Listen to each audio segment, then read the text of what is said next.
नमस्कार। कैसे हैं आप लोग?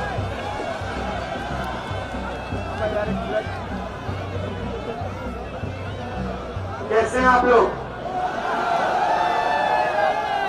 सबसे पहले इस स्वागत का बहुत बहुत धन्यवाद।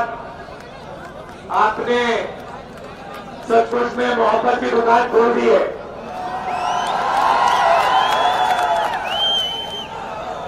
पिछले साल हमने भारत जोड़ो यात्रा की, कन्याकुमारी से। शांत हो जाए, नहीं आसान हो जाएगा, जरा शांत हो जाए, माइक इतना अच्छा नहीं है। तो पिछले साल भारत जोड़ो यात्रा की 4000 किलोमीटर चले और लोगों को जोड़ने का काम किया।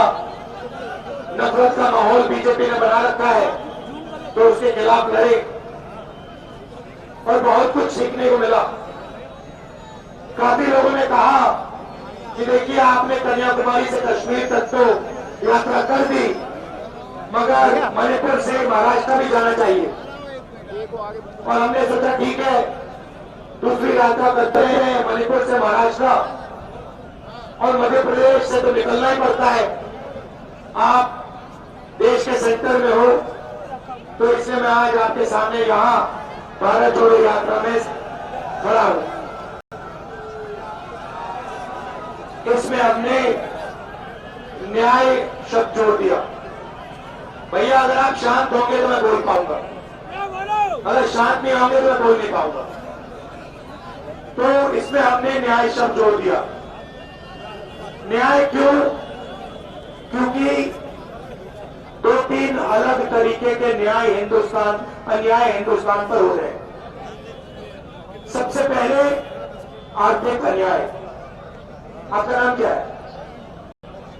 राजेश बराबर जी, ओबीसी सेल। आप जानते हो हिंदुस्तान में पिछड़े लोग कितने हैं? मैं बताता हूं आपको। 50% पिछड़े वर्ग के लोग हैं, ठीक है।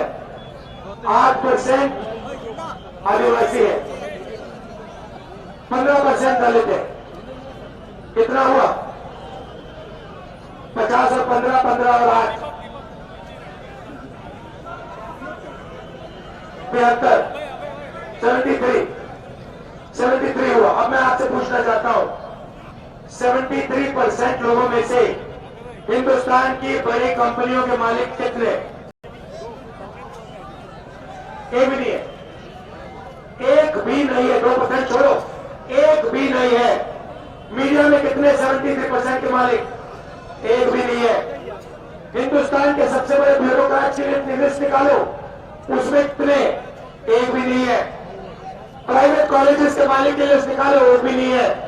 यूनिवर्सिटी की लिस्ट निकालो, एक भी नहीं है। प्राइवेट अस्पतालों की लिस्ट निकालो, एक भी नहीं है। आप हो कहां? 73% है कहां?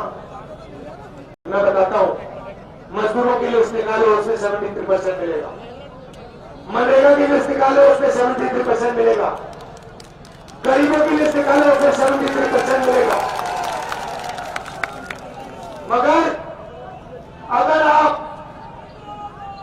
अगर आप हिंदुस्तान के सबसे अमीर लोगों की लिस्ट निकालोगे, उसमें आपको एक पिछड़ा नहीं मिलेगा, एक दलित नहीं मिलेगा, एक आदिवासी नहीं मिलेगा।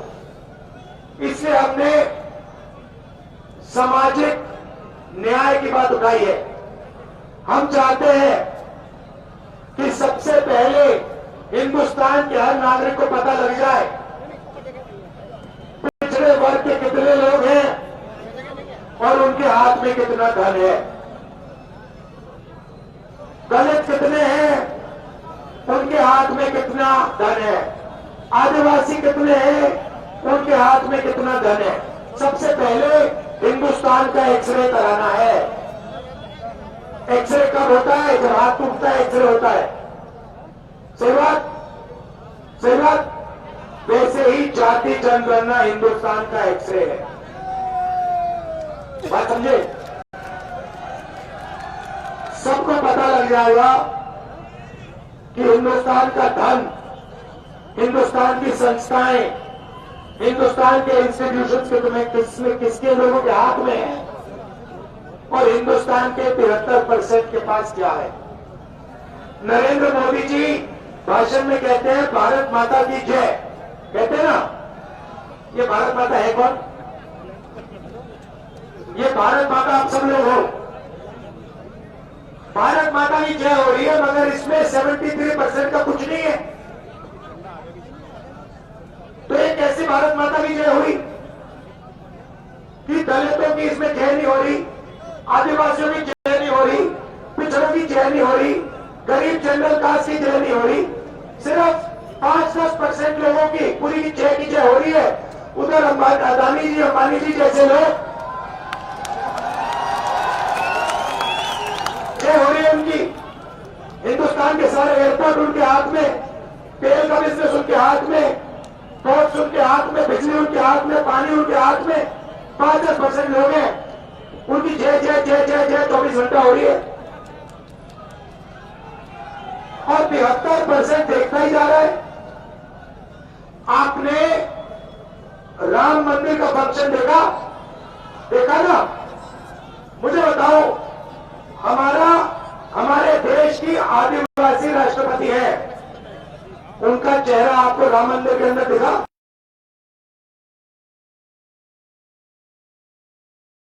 उन्होंने क्या गलती की? राष्ट्रपति है, उनका चेहरा राम मंदिर की इनॉग्रेशन में क्यों नहीं दिखा? आपने राम मंदिर की इनॉग्रेशन में किसी दलित का चेहरा देखा? किसी आदिवासी का देखा? किसी गरीब किसान का देखा? किसी मजदूर का देखा? अदानी का देखा? अंबानी का देखा? बॉलीवुड के सारे एक्टर्स का देखा? क्रिकेटर्स का देखा? तो 73% ने क्या गलती की भाई? ये कैसा राम राज है? इसमें 2-3% लोग अरबपति बनते जा रहे हैं। हिंदुस्तान के सबसे अमीर लोग, दुनिया में सबसे अमीर लोग में है और 73% का यहां कुछ हो ही नहीं रहा है। इसलिए हम आर्थिक न्याय की बात कर रहे हैं।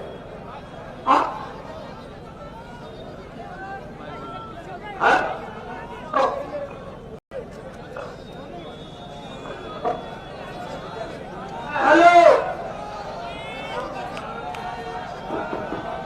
आप देखो, मैं अब आपका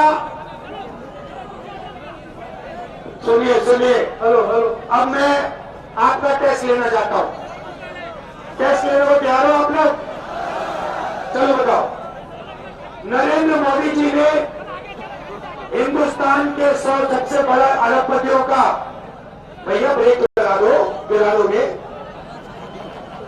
हिंदुस्तान के सबसे बड़े अरबपतियों का कितना कर्जा माफ किया है? नंबर बताओ, फेल हो गए सबके सब। मैं बताता हूं,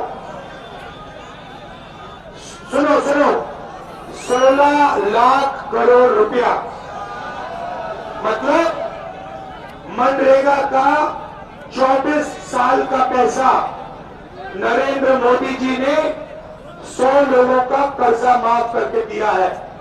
दूसरा सवाल, नरेंद्र मोदी ने हिंदुस्तान के किसानों का कितना कर्जा माफ किया है?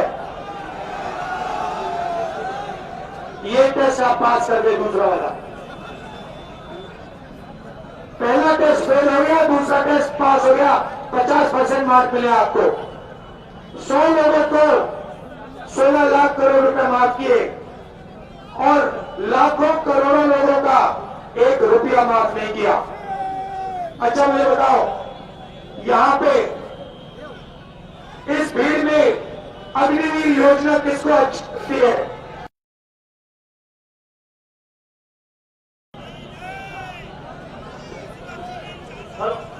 हेलो,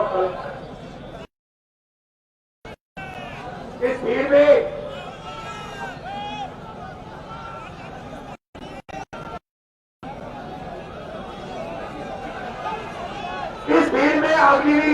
किसको अच्छी लगती है?